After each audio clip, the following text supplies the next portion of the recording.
Okay, all right, well, it's 6 o'clock, so we're gonna go ahead and get started. I'd like to call to order this special board meeting on July 24th. First item on the agenda is to approve the agenda. I move to approve the agenda as presented. Second. We have a motion and a second to approve. All those in favor? Motion carries 6-0. The first item is business and discussion item. Main reason we're here tonight is to present the budget. The floor is yours. Thank you.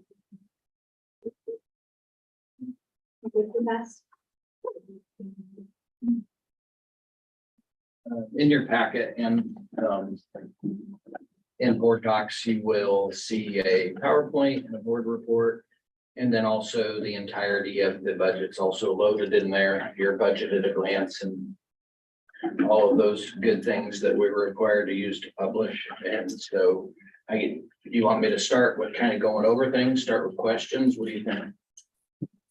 Why don't you just kind of present the highlighted areas, bring the bullet points, and then we have some questions.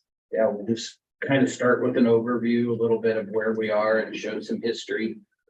And so a very positive thing that's been happening in the last few years for our school district is that we have been steadily, not huge increases, but steadily, I don't know how to.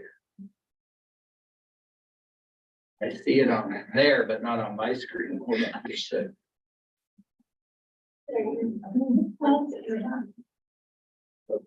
What is your thing? Subtitles. Thank you for using subtitles. It was. It was typing out what you were putting saying. Yeah, I know. It's a new feature of your new laptop apparently. Yeah. Microsoft Teams. So enrollment has been a positive thing. You know, we hit our low point back in 1920 as it relates to head count and FTE, I'm sorry. And the biggest difference between FTE. 1920 school year. You said it 1920, Yeah. but it sounds weird. Gotcha. It sounds weird. That's good. Gotcha. I'll try to fix It's it. okay. But we did hit our low point that school year, and that was right before COVID. COVID was in spring of 2020. And so since then, we've been on a steady trajectory. It's not great increases, but as you guys know, the most important thing with enrollment is to at least stay steady or slightly growing. So your assessed valuation per pupil doesn't change and require major adjustments. And so I'm that's, looking at next year. I know we haven't enrolled anyone. I know it's very preliminarily, but yeah. are we looking to stay steady based on our kindergarten numbers and? You know, and I was elementary principal for a long time. Yeah. And the kindergarten is your wild card. You always think you know, but you don't really know until enrollment. So we opened enrollment last week, so that'll help. So here in a couple of weeks, we'll have a really good idea, because if you actually enroll, it's a pretty good indicator. Yeah. But you know, you always have in the last 2 weeks of summer leading up to school, you always have kids come that you didn't know were coming, and you have some. Or moved and you didn't know. Mhm. But preliminarily with the size of our, you know, the big factors are the size of your outgoing senior class and your incoming kindergartners. And Wakefield looks to be a little low this year. Lincoln's about the same. They're looking, I think Matt was talking about around 80 is what he's thinking. And so that's right in the neighborhood with an outgoing class. We should be with a little low here, a little medium there. I'm anticipating this to be relatively neutral. If not, maybe slightly a little bit higher. That was just what I was wondering was for your did you kind of calculate neutral, just right around that 1,300? And the great thing about the school finance formula is we always get to use the preceding year or the year before or preceding year, whichever's higher. So we have 2 years to plan. Even if we were to take a bad dip, we know we could live on the 1292, I think is what is in our budget, 1292, because you got to take out preschoolers, but 12, so we know we can live on 1292 for 2 years. Okay. So it's just a matter of not taking a big drop 2 years in a row. And so that is a nice thing. They changed a number of years ago about the finance formula is you don't have to guess or estimate, you know what you're going to be dealing with. So we'll hope that it stays relatively neutral, if not slightly higher. And that blue FTE includes your preschoolers. And so we get half FTE for them, and that's why the difference between FTE and income. assessed valuation per pupil. And so you can see the Gannon case has really helped school districts. And we talked about that a couple weeks ago on Monday. The fact that we were able to keep a budget neutral for tax collections and mill levy for next year. And that's largely because of the Gannon case and your base aid per pupil with that increase due to the Gannon case. I think it was about 5% this year, just shy. And they've already set next year's budget. And so again, another certainty that we can budget on for the following year is they've already said it will be the 3-year average of the CPI. And they're estimating that to be around the 5% mark again. And so heading into next year and then the following year, between enrollment staying steady, getting an increase in base aid per pupil, but taking a little bit of decrease because we're decreasing taxes. So we are bringing in less tax money this year than we did last year, and we're lowering the mill levy. But by as I processed with you guys, the effects of doing that are that we will have to make up for that, not next year, but the following year, if we want to continue with the same budget that we've had. And so those are some really positive things for our school district, and also for budgeting purposes that we can be relatively confident through this year, as long as we, stay on budget, don't have any huge surprises, that we should have that aid money from the state that's not local tax dollars to help support future raises and compensation packages for the following year. And this has been probably the largest number one effect on our budget the last few years has been the assessed valuation in our county. And you can see in 2020, 2021, we going into that following year, that was the pipeline year. So we took that large jump in assessed valuation. And then even next year, we took another 11 million. And so those two, that factor, again, like I've explained, for most municipalities, that's a really positive thing. Unfortunately for us, we're a decent sized state aid district. And so it actually has more of a negative effect on us, because as that goes up, we lose aid. And I'll show you a little graph here in a little bit. And that's just, we're right in that mean. And I'll show you this next graph that kind of articulates it a little bit better, but it's that your assessed valuation per pupil is going to be based on that number, and then they find the median, and then you're ranked against all the other districts, and that's how your aid is distributed. Well, it appears as though I haven't looked at the whole state's total assessed valuation and ranking, but when you compare ours to our state aid, it looks like around that 140 million. That looks to be about probably somewhere in there where the median is, because we took such a huge drop. And so hopefully, if we don't see another huge increase, that if our state aid will steady out. So here's our state aid history. As you can see, this year we took a very large decrease, or the last year, you get years mixed up. The year we just finished, we took a really big hit in state aid and capital outlay and bond and interest. And so we were able to make up for that. And then LOBs on a 3-year average, remember, capital outlay and bond and interest are always a year. The following year, your aid hits you based on your evaluation, and in LOB, it's a 3-year average.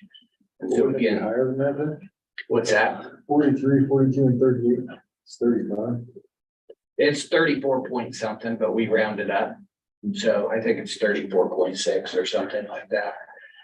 And so again, it's all based on, how everyone else's valuation does compared to yours, and the state calculates that and tells us what it is. So on this one, you can see the green line is the assessed valuation. Takes a little bit of time to process. And then your orange is capital outlay. Purple is bond and interest. And then LOB is blue. And so as the green line goes up, the other lines go down. And it was hard to get this scale to where it looked right, but I think it's a good visualization, because it's kind of what happened. So, And what the month? The 2022. There it is. I don't know why it went away. So you can, I thought this was kind of a neat little graphic, so you can see our mill levies in each fund for the last 3 years and what it will be for the upcoming year.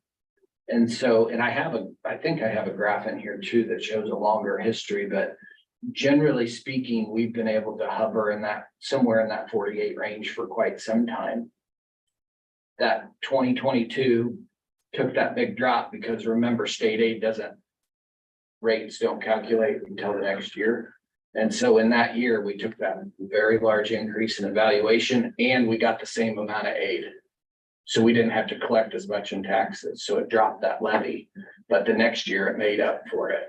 You know, my dad was a mechanic and owned a mechanic shop all his life. And he always told me, you know, pay me now or pay me later. And that's how the levy is going to work. That's how the assessed valuation is going to work with your state aid. And so luckily we were able to, you know, that valuation didn't take a giant jump. And so it leveled us a little bit. And that's probably a big reason we didn't take a larger hit in LOB was because that valuations actually decreased, I think by 600 or 500,000, something like that.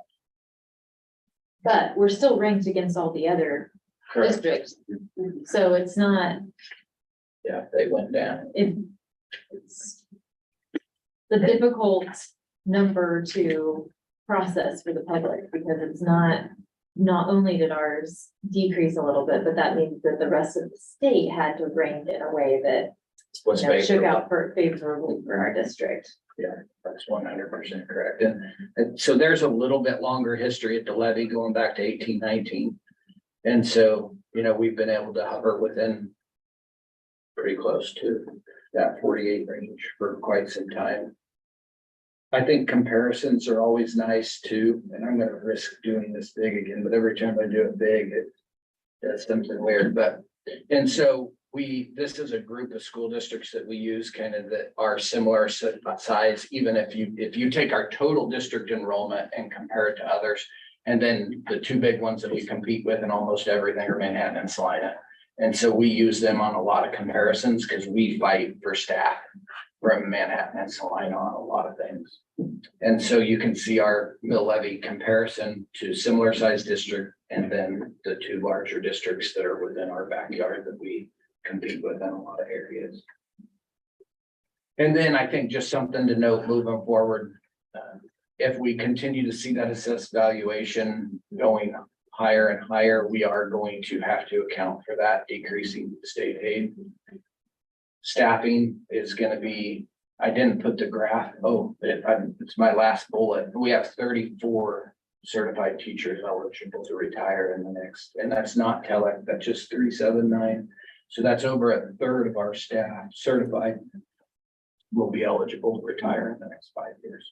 And so that is something we are really going to have to plan for, be proactive for. We had our first welcome back admin meeting today with our principals.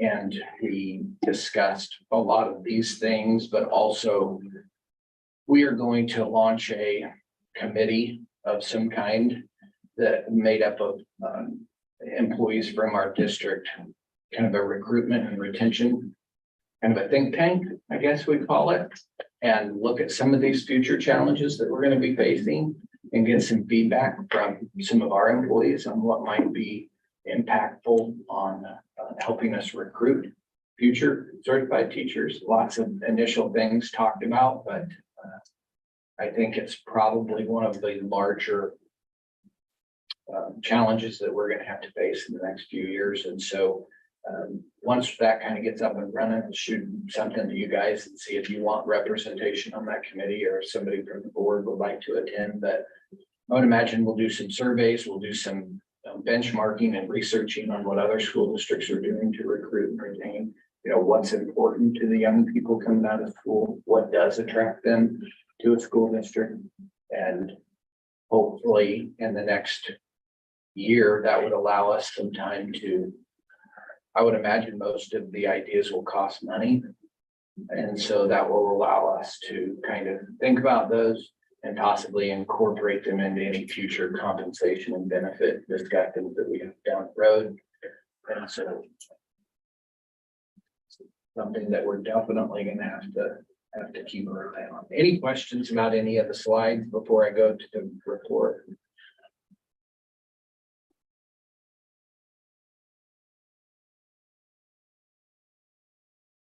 So again, most of this is the second time that you've seen this, and so we had originally, we are gonna be revenue neutral. We aren't gonna exceed our revenue neutral rate. And so the information that I shared from the previous meeting, which was a couple of weeks ago, this is what we will publish and this is what we will adopt as our R&R. So as you can see in the previous year, we levied 4,067,000 in total taxes, and next year we will levy 4,019,000.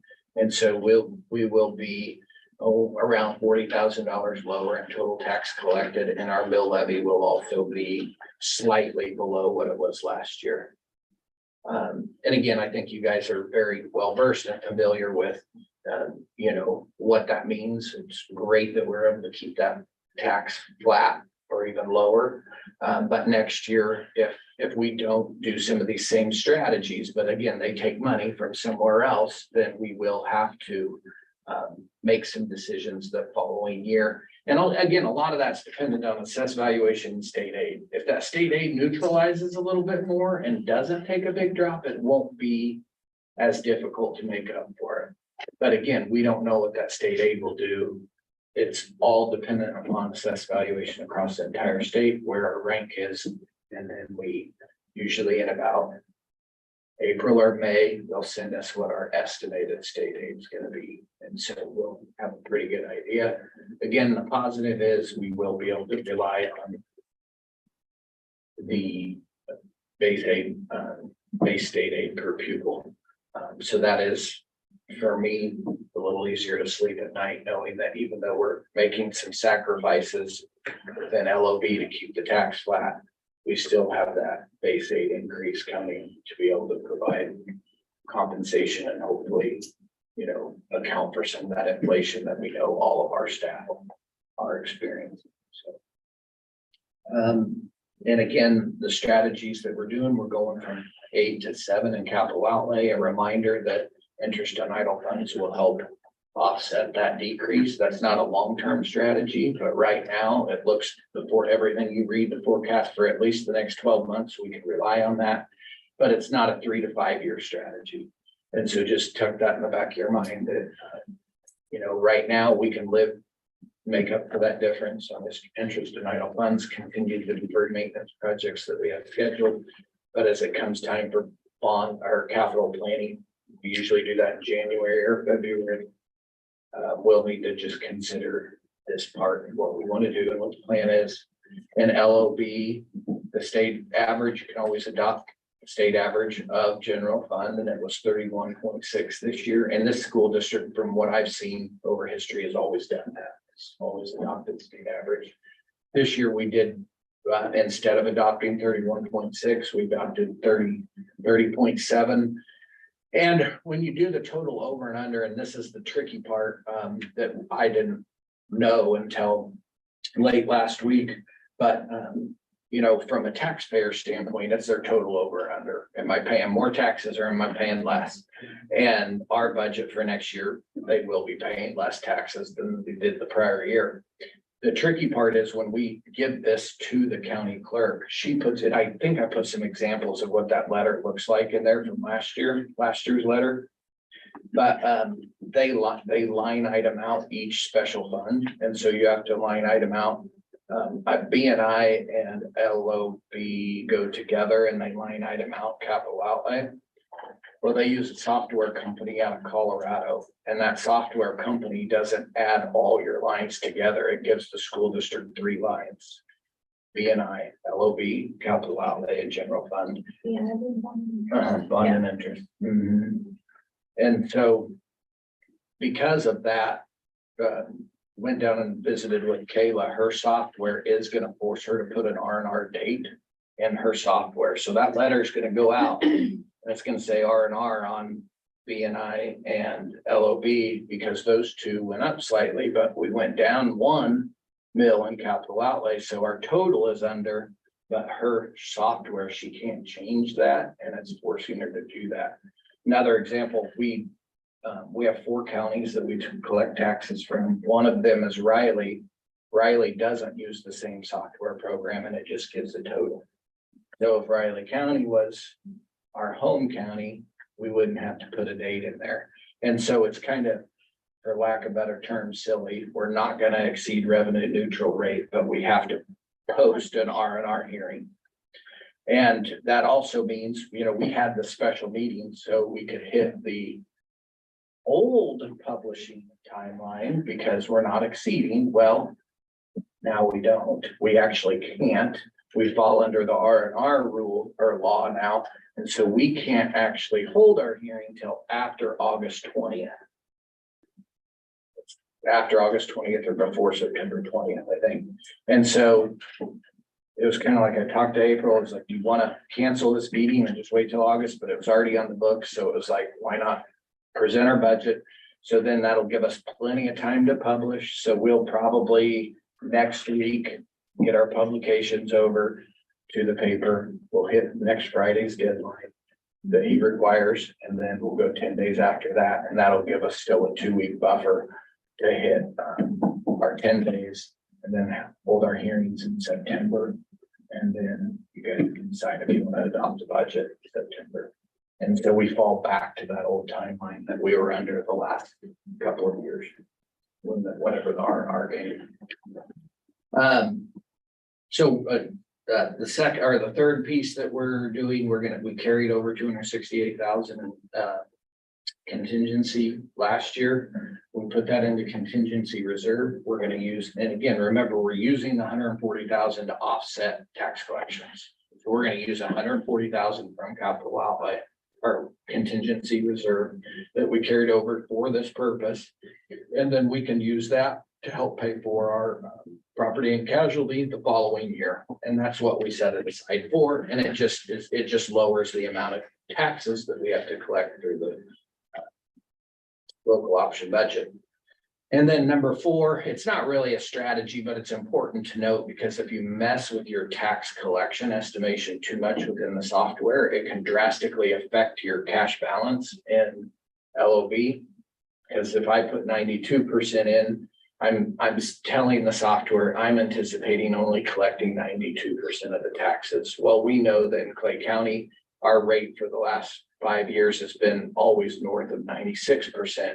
So that difference between 92 and 96, that becomes your cash balance, because we can't spend it because we won't have the authority to spend it. And so it carries to the next year, and that becomes your cash balance. So that percent of collections estimation, that's one of the strategies that you utilize to carry a decent cash balance, again, because it helps whatever you carry over, you don't have to collect the next year to fund your LOB. And so then the important thing to note with that is that's been consistent now for a couple of years. And so that will hopefully stop that cash balance from doing this, and it'll hopefully, steady it out. But there's still a lot of wild cards. You don't know what your delinquency rate's going to be. There's still several other factors that are human behavior that you can't predict. We can't predict with 100% certainty how people are going to pay or not pay their taxes, which does affect our collection. Under protest every year. And so you bring up a great point, Jeff, because a lot of school districts and several of our close neighbors that are not exceeding R&R either, they're holding their hearing anyways, so that if somebody does protest a large tax sum and they win, then we can still collect the dollars that we ask for. It won't ever amount to large amount of money, but it could be in, maybe that 15 to 20,000 range that you could leave on the table if you don't hold your R&R hearing. Because if you don't hold your hearing and tax collections don't come in, the county can't give it to us because we can't exceed. But if we hold our hearing, something changes, then we can still get the amount we asked for. So it may be a blessing in disguise. I don't know. We'll go with I wonder that. if she would know how many revitalization programs. We know that are coming off. You know what I'm saying? Because some people are gonna be kind of like the pipeline deal. How many Right. more are gonna Roll on to the. roll onto the total?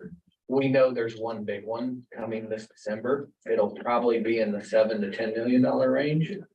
And so, or at least that's what it was when it was new. Yeah. And so, we are anticipating that one. On the idle fund. What was the big increase? Maybe you talked about it before, I might have missed it, but like last year we had 15,000, this year it's 174. Yeah, that's all the market. And so as interest rates go up in one area, interest or bank interest rates go up too. It's like you can buy I guess the best example, like a bond, if you want to go out and buy a bond, now you can get like a 7-8% rate, whereas a year and a half ago, it was $2. yeah, Yeah, probably less than one. Yeah. And so I don't know all the reasons why, but it's just interest on in banks is way up, like the Kansas investment pool, like same thing. Year and a half ago, you might make less than 1% on your money, and that's the public pool that public entities can invest in. It's the only one we can. And you might, like, I think a 3-year, if you committed money for 3 years, you might make over 1%. Right now, if you commit money to it, you can make over 5.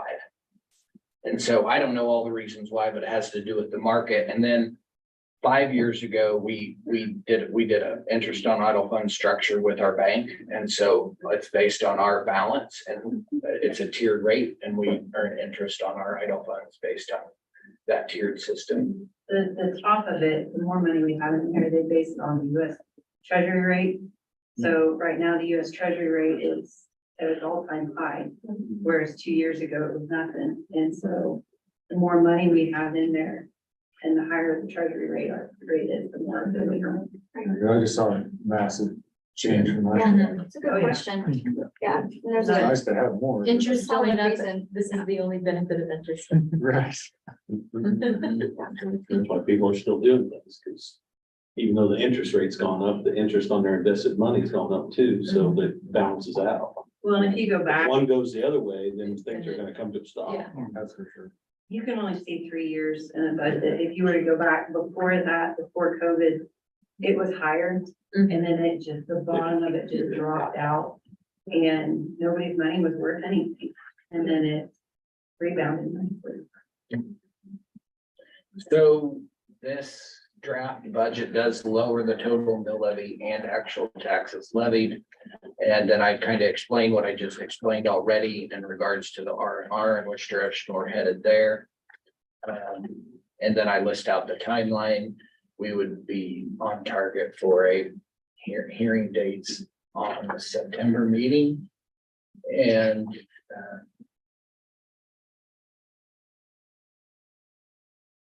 then everything else is in your board docs, all the other documents, and August will push all those up after the meeting tonight. Then, of course, we publish them on our website.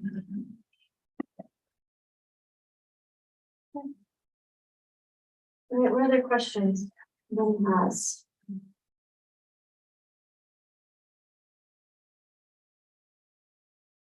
Question about the dates, the reason why.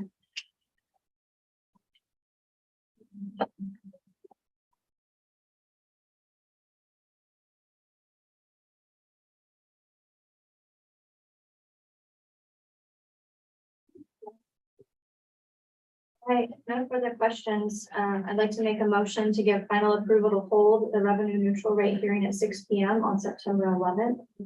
2023, publish the notice of hearing for the 23-24 budget and hold a budget hearing following the R&R hearing. Second. A motion and a second. Any questions? All those in favor? Motion carries 0. Okay, and then the last item on our agenda tonight is, the last business and discussion item is the district-wide access control phase 2. So, So we've been talking about this for quite some time, and the access control, door schedules, electronic badges, principals were given all of those. IT has made up everyone's new badge with their picture on it and activated for their approval, what do we call it? Their building, Their approval. their level. access. Level, thank you. And so we have access levels within different groups of employees, and so we will launch that starting in August when teachers return. And so this will become every staff member's key to get in and out of the building, apart from those that hold master keys, and that's gonna be principals, directors, secretaries, and counselors. We'll have masters, everyone else will have this to get in their outside door. And we'll still have their interior room key, but this will be their outside doors. So when you say we're gonna do the rest of these doors, are we just doing it so that it gives us a signal showing they're open, or will they actually have? Everything will open, So this will open every door that we're gonna. every exterior door. And it'll tell you if it's propped open. too. Correct. It'll send it up. Because they did a door at Wakefield that nobody uses, unless there's a high school basketball game. And we've talked a lot about that. Our crisis team talked a lot about it, and we were really thinking, man, there's these doors that get no use. Should we not do them? But the thing was, law enforcement all carry one of these now.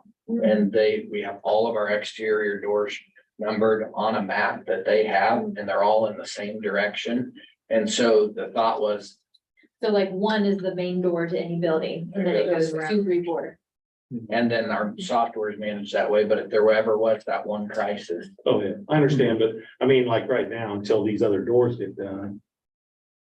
Over there between that new gym and the elementary wing, they did the new gym door. they left that one off. It's on their schedule. They're doing that I was door. gonna say that other door where everybody goes in and out. They just forgot it. Oh, okay, because I was gonna say, Yeah, in order to get in the elementary wing for recess, you gotta go clear around to the front door. it was on our original scope. Okay, They just left it off, and he's I gonna was get like, it that done was before kind school Yeah, I starts. was like, that wasn't very. Yeah. Yeah. It's, And that other door that goes, well, the other door that goes into the new gym, the only time they use it when there's a home basketball game. yeah. I mean, they really don't go in and out that way. And so the nice thing is when the black thing's on there, Yeah. if there's a black thing, that means we can open and Oh, unlock gotcha. that door from the computer. Yeah. So if you have an event, we can open that door from 6 to 9 o'clock on Friday night. Good, And you can control the timing as well. Correct. Okay, good. because it should automatically lock after the time expires. Yeah, and we did look at that, this one door that's only gonna get used 15 times in a year. Should we do it? But it ultimately came down to if that one bad event happens. Well, and the other thing too is, if that door would get propped open, Yeah. you'd have no idea that it's propped open. Yeah. Well, that's true too. I mean, I just think about, I think about a door that goes out of a classroom at Wakefield, it's on the second story, it's on the roof. But it goes out of a classroom Right. and it's a fire escape more or less. Right. But if that door was ever propped open during the day, you would never know it. Right.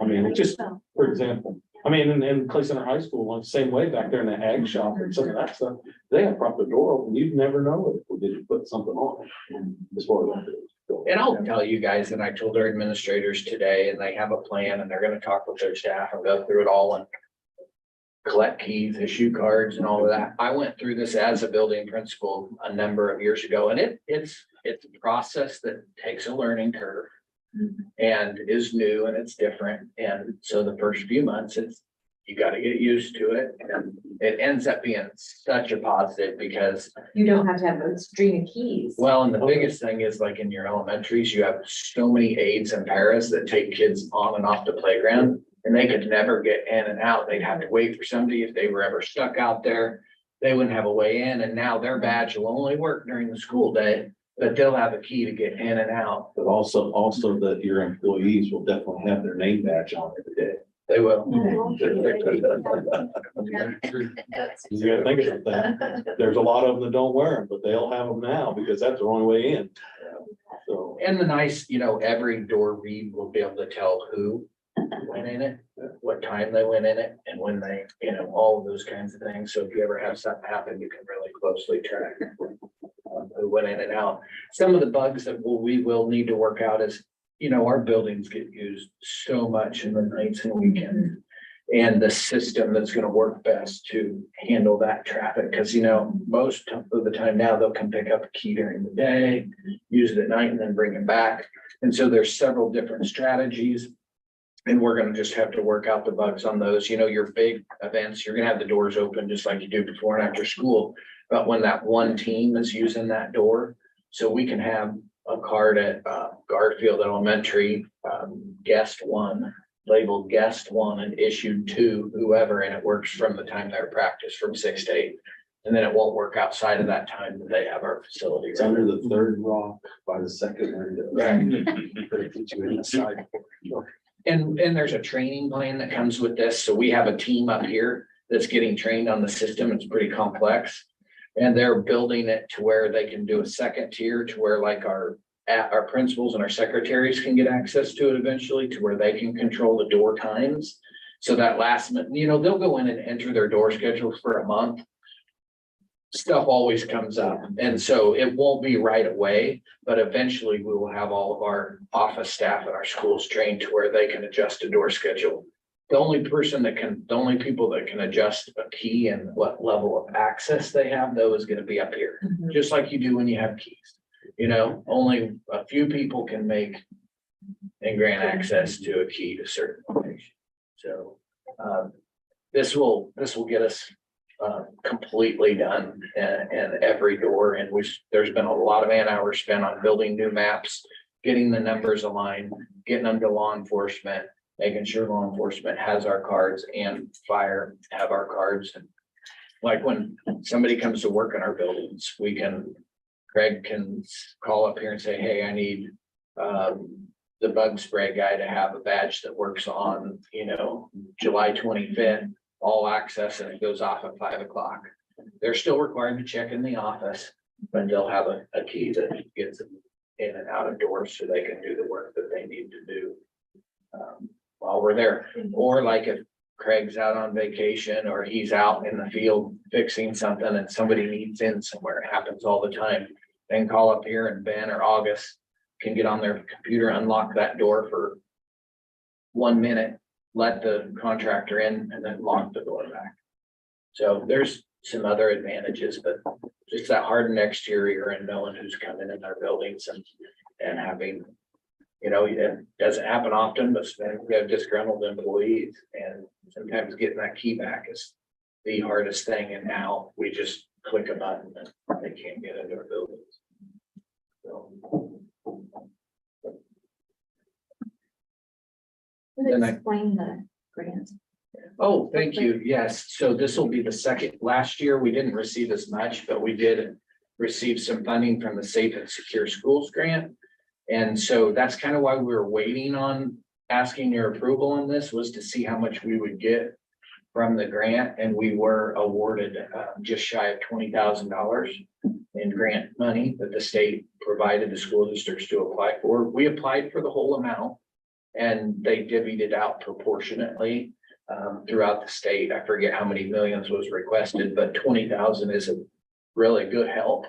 It's one-time money, it's one-time cost. And so that will lower that total amount to 142, 197. And then we came in significantly under budget on the middle school boiler budget and the capital outlay plan. And so we would take that additional 42,197 that we had budgeted for the boiler and shift that to this line item to cover the total cost of this. And I do need to make, so I don't have to come back and do a change order. We do have, and I apologize for this, I should have wrote it earlier. We didn't get captured on the proposal. They're to put a buzzer on this door, just like the schools have. And he sent me a number today, so let me, sorry, I need to go back to my email here. So to do this door as a buzzer here would be video. So $1,697 would be added to that if you guys are on board with this. I think we just give that amount to Jacqueline and have her sit by the door. Until I'm not through my training Move your yet. desk on, right there. X. I mean, it's a little office. That door. Okay, Oh, I apologize. The total's 2,189 for to give access to the.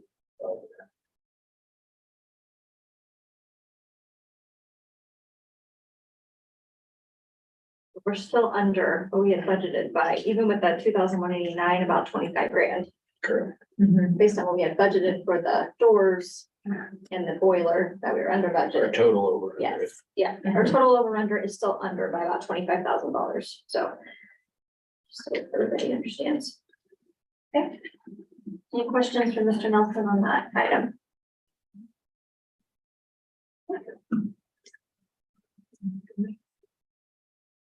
If not, I'll move to give final approval to contract with CBS Door and Hardware LLC in the amount of $142,197 plus the additional district office buzzer of $2,189 to add electronic access to the remaining exterior doors throughout the district. Second. In a second, any questions? All those in favor? Motion carries 6-0. Okay, that takes us to personnel. One items there for us to review tonight. Any questions about personnel? I move to approve personnel as presented. One friend second, all those in favor, motion carries, Jason, 6-0, okay. I move to adjourn. I'll second, all those in favor,